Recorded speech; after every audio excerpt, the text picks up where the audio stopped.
exclusively on Marawa Sports Worldwide.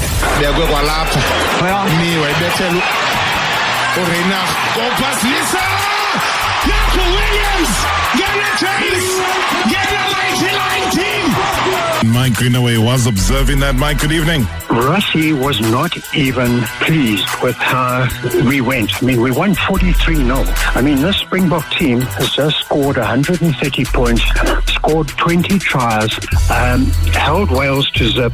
So that is how high the bar has been raised now, where we beat Wales 43-0 and we're not happy with the performance. So that just suggests to me that the Boks are so hungry, so motivated, so keen to improve, that it's just going to get better. And obviously it's building towards that greatest rivalry tour. And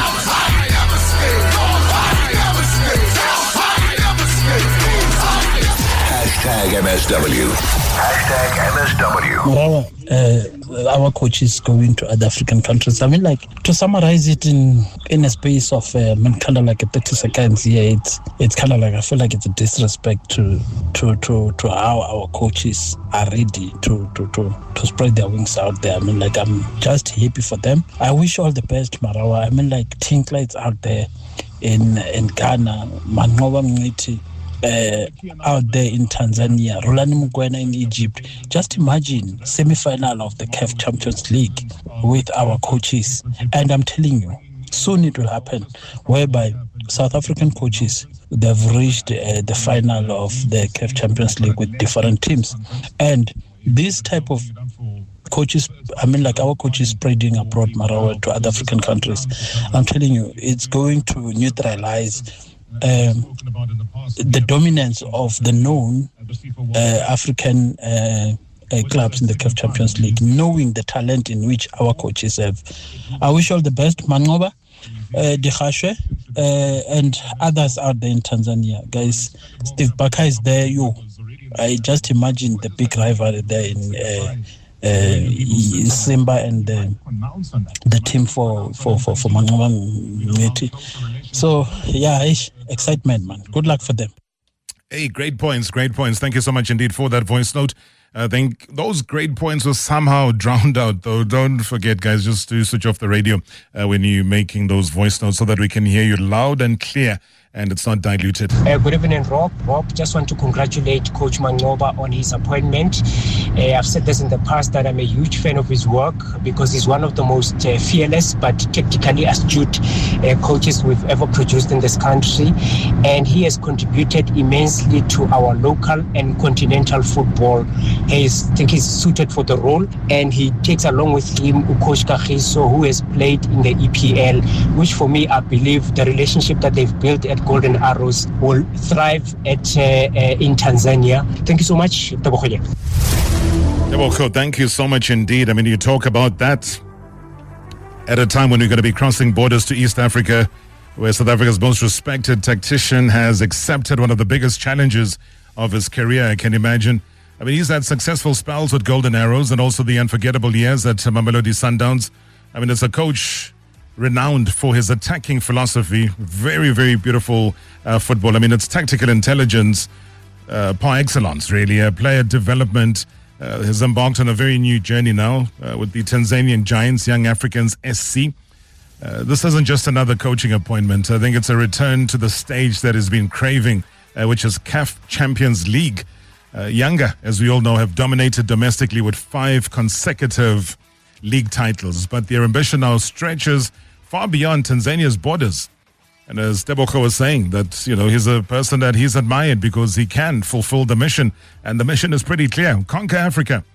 The club does believe that his vast continental experience that he does have at this level will take him and the club maybe to CAF Champions League triumph. It's exactly what's needed to take Yanga to the next level. And with a South African technical team as well joining him, the project is already taking shape. There's another fascinating storyline right there. Tanzania's biggest rivalry, the Karianku Derby, will now pit 2 South African coaches against each other. So let's hear from Coach Manqoba Mngqithi, our very first time chatting to him since the appointment. Coach, good evening and welcome to the show. Good evening, Rob, and good evening to all the listeners. Firstly, congratulations. Thank you, my brother. I know you always have my back. That will always be the case. So that's why the excitement was there from day one. You know, when it was announced that you're leaving Golden Arrows and everybody was like, is it going to go back to Sundowns and what? I somehow had a feeling that it's going to be a surprise this time. How long had these conversations and negotiations been going on for?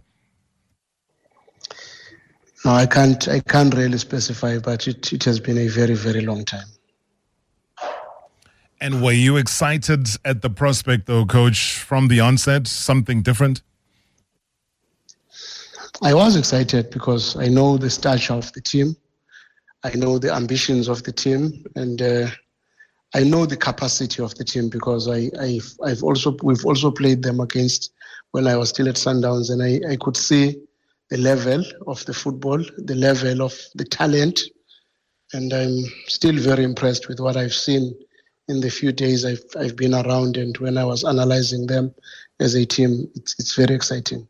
Tell me about that. What are you seeing? What are you witnessing that is different maybe to what is back home? I wouldn't want to say much, man, about this team because in some instances when you talk, it's like you are rubbishing everything else that you have seen, and yet it's not the case. It's just maybe to applaud and appreciate some of the things that they do. I think they take their football very seriously. I think they are structurally correct as a club. If you look at their departments and the personnel and what they are doing in all these aspects, you just get to admire the level of professionalism and the seriousness that is accompanied with, because I think they are not just ambitious with their mouths, but they are ambitious with what they are doing within the club. Not just the playing personnel, but I think structurally you can feel that you are in a very big club. And that's where the big ambition comes in terms of what I was saying just a short while ago, Coach, that it's a field that you are used to. It's a level that you are used to, especially in your time spent with Mamelodi Sundowns. They dream. They have that ambition. They want to conquer the continent. They do have that dream, and I think they are also backing it up with the team that they have assembled over the years. And I'm even particularly impressed with a youngster that they signed from the local league, who's left-footed, offensive, very, very interesting player. And I do feel that by the end of this season, he might be going to Europe based on what I see in his capacity. And they've got a lot of other senior players that have done exceptionally well with them. You will remember Umzize, their striker, very powerful. Max, their winger, who I believe can also play as an 8, very powerful. They've got a very good goalkeeper in Tiara, who is a number 1 goalkeeper for Mali. And their team in general is well scouted. The fullbacks on both left and right. I've never seen a team that easily have 2 good left backs, and I think they've really done well then, because those are the players that I just found here. It's not the players that I've identified to try and reinforce the team. I think they've got the central defense that is the key central defense for the national team of Tanzania. We just have to add numbers there, but the quality is very good. And they've got Okello from Uganda. You will remember him. Yes. A very, very good youngster that we identified at Sundowns when I was still there. When we played KCC, he went on to play in Algeria, but he's back now in Tanzania, and I think I can turn that boy into something else. I'm looking forward towards working with all these boys because I see a lot of quality, and I've got a lot of confidence that they will grow from strength to strength. Just going back to what you said, because I always listen to you very, very carefully. You were saying that it's not one of the players that you've identified, meaning that none of the players you've identified have made the switch over to Tanzania. How soon would those players that you've identified come through? Have they approved all of them?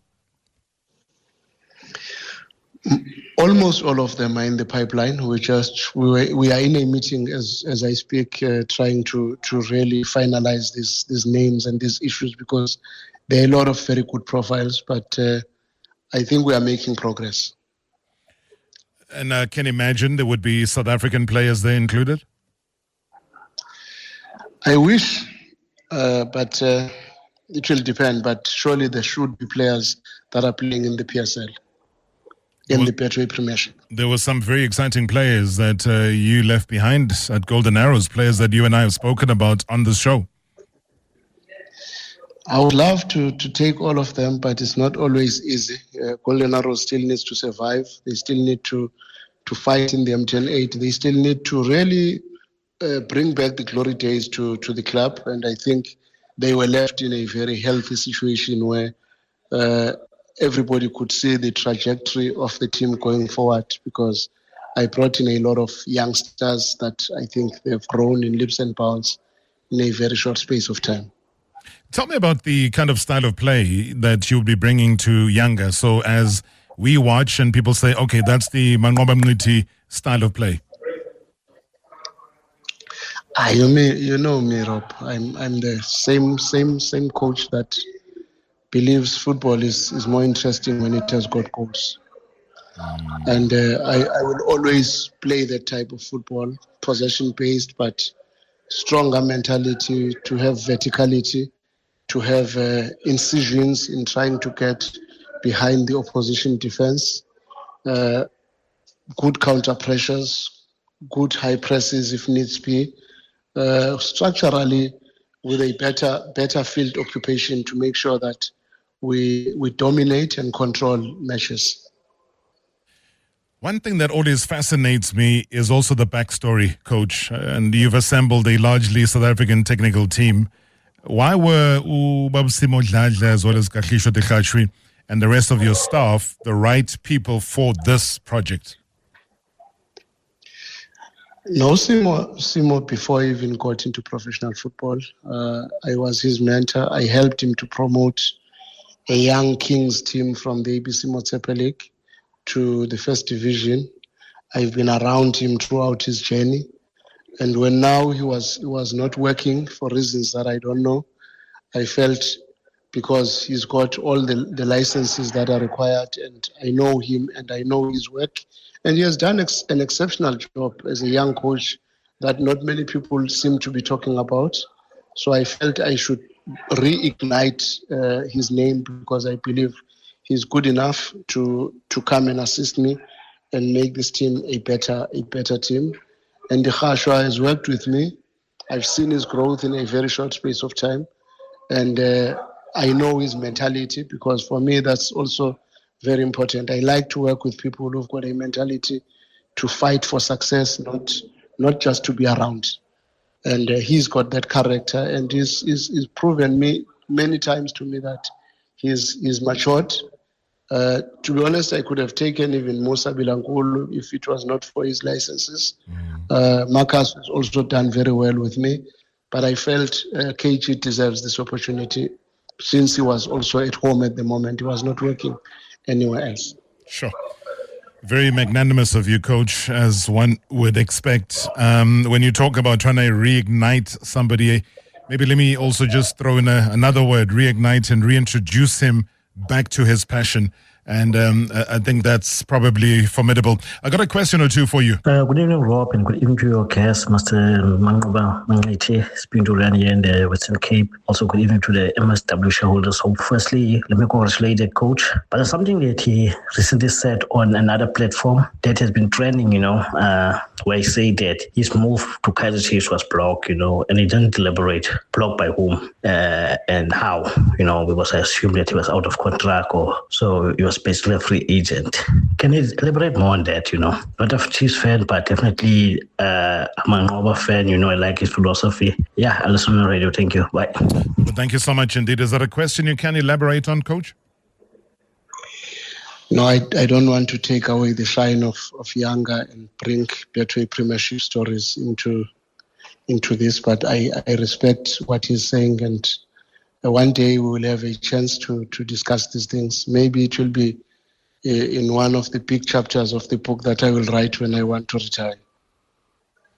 Sure. It sounds like a real-life drama. It sounds like a Netflix. A big one, something you've never felt. But let's not go there. We'll talk one day. Okay. I'll respect that, Coach. Oh, Brother Rob, a very good evening, sir. You're speaking to Mr. VAR. I would like to congratulate Coach Manqoba Mngqithi, but to be honest, I'm very, very painful for his growth, because the guy, Coach Manqoba Uyalazi, I used to listen to his pre-match interview as well as post-match interview. Uyalazi, Brother, when he speaks football. If football was a person, that will be Coach Manqoba Mngqithi. I still want to see him back come and coach to the big guns, our national team. I thank you, Brother. This is Mr. VAR Cape Town, Philippe Tanko. All right. So even VAR is coming in here to declare that the move is the right move there, Coach. So Mr. VAR with the positive outcome. Also, Greg Itafia, I believe, is the new goalkeeper coach. Yes, man. Greg has worked with me a lot in some other platforms, and I've been watching his progress throughout the years. And I like his level of professionalism, his focus, his dedication to his work. And the improvement that he has made, even on this youngster at TS Galaxy, that is probably going to be their number one this season. I have seen what he can be, and I want to try and see whether I can take him to the next level, because I like his dedication to the game and his commitment to his work, because I like people that are not hoping for big things, but they are not working hard enough to achieve those targets. And I believe he's one guy that has stood his ground in fighting for his place in the PSL, and one player that has played probably 14 years, 17 years in one team at Morocco Swallows, and I liked that. And I felt it's important that I bring that kind of stability in my technical team. Coach, you and I are going to have an extended conversation pretty soon. Let's watch you build the structure there, and then we'll take it further from there. But wishing you everything of the best, Coach. I really am excited on a personal level for you. And I might as well just sad that it was about time. It was about time, as Boomshaka would say. But yeah, wishing you everything of the best, Baba. Thank you very much, my brother. And thanks to your listeners for all the support that they always give me. I really appreciate it, guys. I don't take it for granted. Thank you. Thank you so much indeed. That's Coach Manqoba Mngqithi joining us all the way from Tanzania. Pirates also playing at about 8 o'clock. I think Sipho Chains there, SBC, Siama, Undaba has been put in the starting lineup. Van Heerden, Unduli, Mbata, Baswangani is there, Paulus, Moremi, Makgopa. So that's a team, guys. We'll see how they play. Catch us again tomorrow. Marawa Sports Worldwide, proudly brought to you by Hollywood Bet.